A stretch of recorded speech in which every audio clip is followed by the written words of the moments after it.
Houseman Huskies. I'm the cool cat. Here are some interesting facts about me.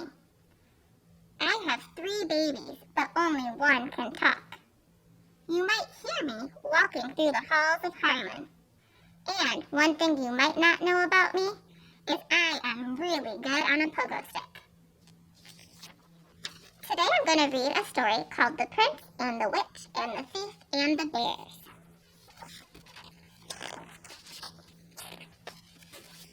What kind of story shall we have tonight? Asked Dad as he tucked Jamie into bed one evening. I made up one, said Jamie, with a prince and a bear and a witch and more bears. All right, said Dad. Why not?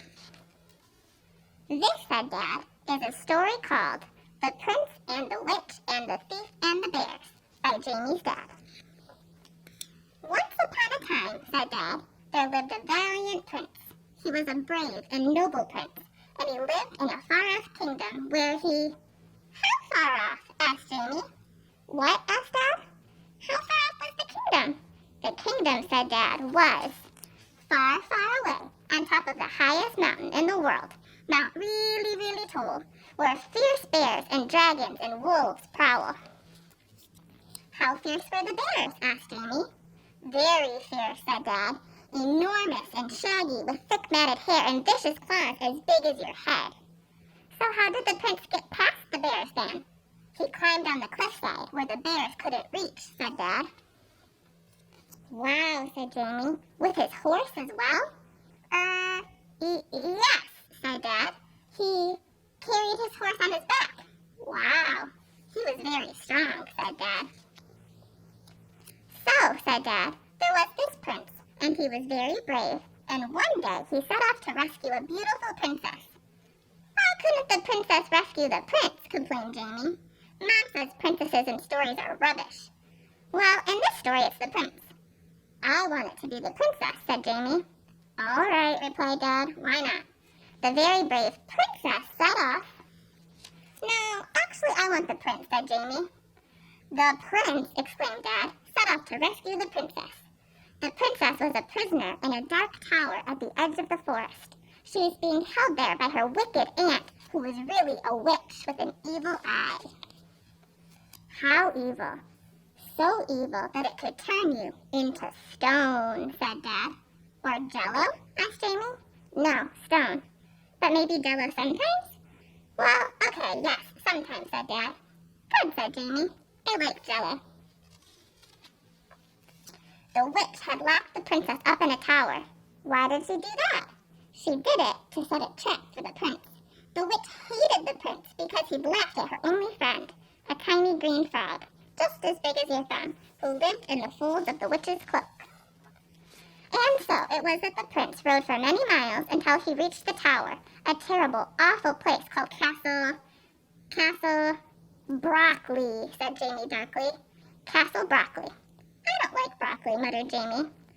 At the top of the disgusting, hideous Castle Broccoli, the prince looked for the princess, but before he could rescue her... The witch caught him, shouted Jamie. The witch caught him, agreed Dad. And they had a fight, shouted Jamie. And they had a fight, agreed Dad. Because the witch was really a ninja, said Jamie. Because the witch was really a ninja? Yes, exactly, said Dad. The witch, who was really a ninja, attacked the prince with a mighty leaping kick. But he dodged and she flew over the castle walls and was eaten by the bears, said Dad dramatically. Oh, said Jamie. Dad looked down. What's wrong? He asked.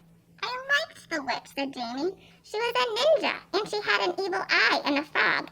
And anyway, it was all the silly prince's fault for laughing, and she never got to turn anyone into jello.